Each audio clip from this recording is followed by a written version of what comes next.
नमस्कार। आज का संघर्ष कल आपकी ताकत बन जाएगी, इसलिए कभी भी संघर्ष के सामने हिम्मत मत हारो। मुन्ना भाई। समाचार विस्तार से। उत्तर प्रदेश जनपद बलिया विधानसभा 361 के गरीब मजलूम बेसहारा युवाओं के साथ कदम से कदम चलने वाले नेता एवं भावी प्रत्याशी अकमल नईम खां मुन्ना भाई ने अपने कार्यालय पर मीडिया के सवालों का जवाब देते हुए बताया कि मैं समाजवादी पार्टी का प्रदेश सचिव हूं, राष्ट्रीय अध्यक्ष का आशीर्वाद मिला और समाजवादी पार्टी से जुड़ा हुआ हूं। 2022 में क्षेत्र की जनता से मिलने पर लोगों में इतना उत्साह है समाजवादी पार्टी के प्रति और अपने नेता के प्रति, राष्ट्रीय अध्यक्ष माननीय अखिलेश यादव जी के प्रति है। मुन्ना भाई ने उत्तर प्रदेश के मुख्यमंत्री योगी आदित्यनाथ पर युवा सोच को न समझ पाने का तंज कसते हुए कहा कि जो आज के युग में लैपटॉप और मोबाइल फोन भी चलाना न जाने, वह युवाओं की हित की कैसे समझेगा। मुन्ना भाई ने कहा, युवा ही इस देश का भविष्य है। नौजवानों, आज समय आ गया है, संघर्ष आपकी ताकत बन जाएगी, इसलिए कभी भी संघर्ष के सामने हिम्मत मत हारो और 2022 में भारतीय जनता पार्टी की उत्तर प्रदेश से विदाई करो। सबसे पहले मैं आपका परिचय जानना चाहता हूँ। अकमल नईम खां मुन्ना, समाजवादी पार्टी के मैं प्रदेश सचिव हूँ और नेता बलिया विधानसभा की तैयारी में हूँ। राष्ट्रीय अध्यक्ष का अगर आशीर्वाद मिला समाजवादी पार्टी से चुना। नेता जी, एक चीज़ है, आप दिन प्रतिदिन एक आपका रूटीन बना हुआ है। आज आम जनता में बलिया नगर विधानसभा की जनता से ये आवाज़ मिल रही है कि आप डोर टू डोर चलो अखिलेश की ओर की जो आज संदेश रोज प्रतिदिन दे रहे हैं, इससे क्या लगता है 2022 में?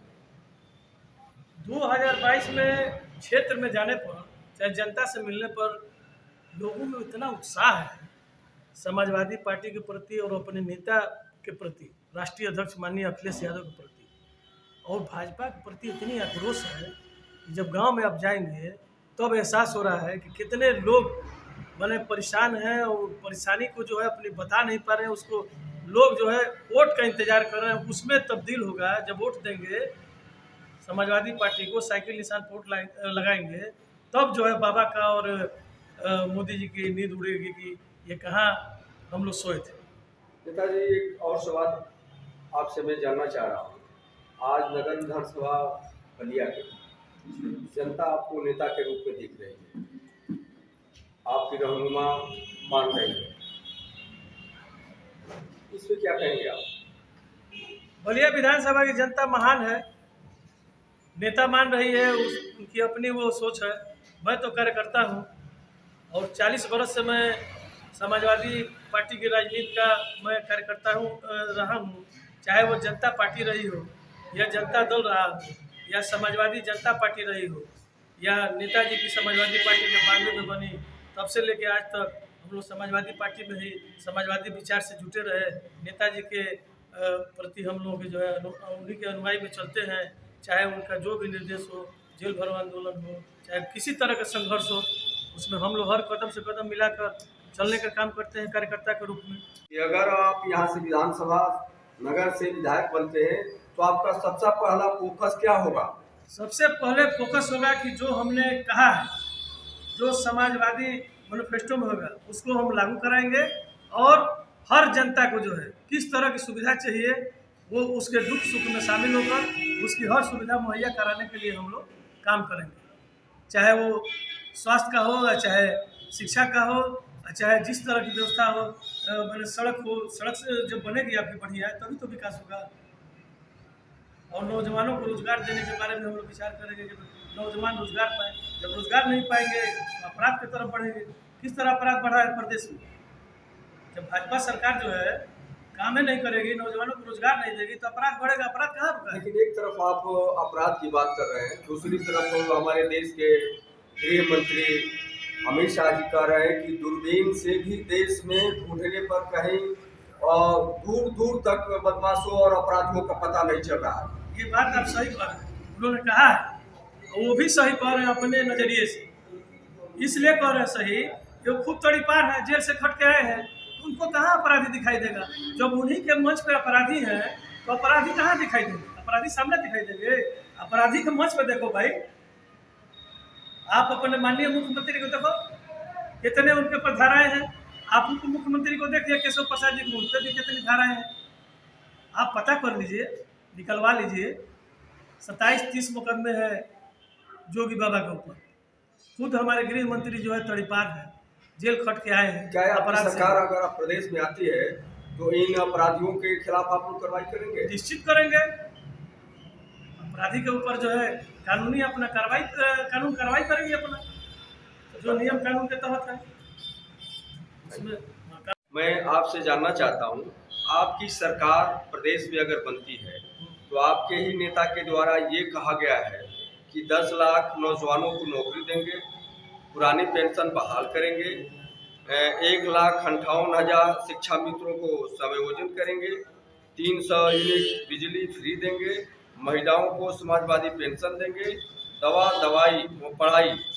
और पढ़ाई और रोटी सुरक्षा व्यवस्था सेवा का समुचित व्यवस्था प्रदान करेंगे। क्या यह जो आपका घोषणा पत्र है ये भारतीय जनता पार्टी के घोषणा पत्र की तरह हवाई तो नहीं है? नहीं, जो हमने कहा है, हमसे मतलब जो पार्टी ने कहा है, समाजवादी पार्टी ने 2012 में भी माननीय राष्ट्रीय अध्यक्ष उसको अमल में लाए।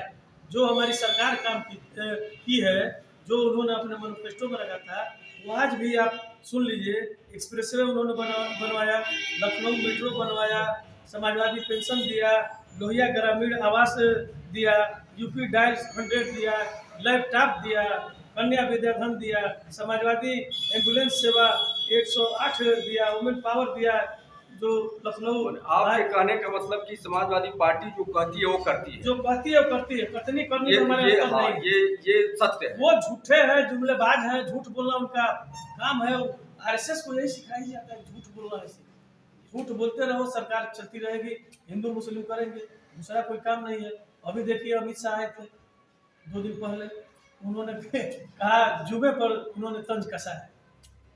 मैंने इस तरह की भारत सरकार का गृह मंत्री और इस तरह की भाषा बोले पूरे देश का गृह मंत्री है, क्या किसी जात विशेष के? एक चीज और है नेताजी, अगर मान लीजिए नगर विधानसभा बलिया से अगर आप विधायक बन जाते हैं तो आपका सबसे पहला बलिया के विकास के लिए कौन सा मुद्दा होगा? बलिया के विकास के बारे में हम लोग पूरे अपने विधानसभा से हक जनता से और खास लोगों से पहले विचार लिया जाए। पहले विकास का काम कौन से शुरू किया जाए। जो मेरे मन में है, पहले स्वास्थ्य व्यवस्था सबसे पहले सुधारा जाए। इतनी भ्रष्टाचार है, इतना हॉस्पिटल में भ्रष्टाचार है जिसकी कोई सीमा नहीं। हर मरीज परेशान है, डॉक्टर की है दलाल बैठे हैं, किसी तरह की जो है आपको सुविधा नहीं मिलेगी, दवाई नहीं मिल रहा है। शिक्षा के हम लोग उसकी माने गुणवत्ता सही करने के लिए उस पर भी विचार करेंगे। उसके बाद जो है सड़क जो है देख रहे हैं आप, जगह जगह गड्ढे बने हुए हैं, नाली नहीं है। अभी देखिए लोहिया आपका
ब्यूरो चीफ एजाज अहमद सिद्दीकी के साथ कैमरामैन मोहम्मद सरफराज, अल जजीरा न्यूज़, बलिया।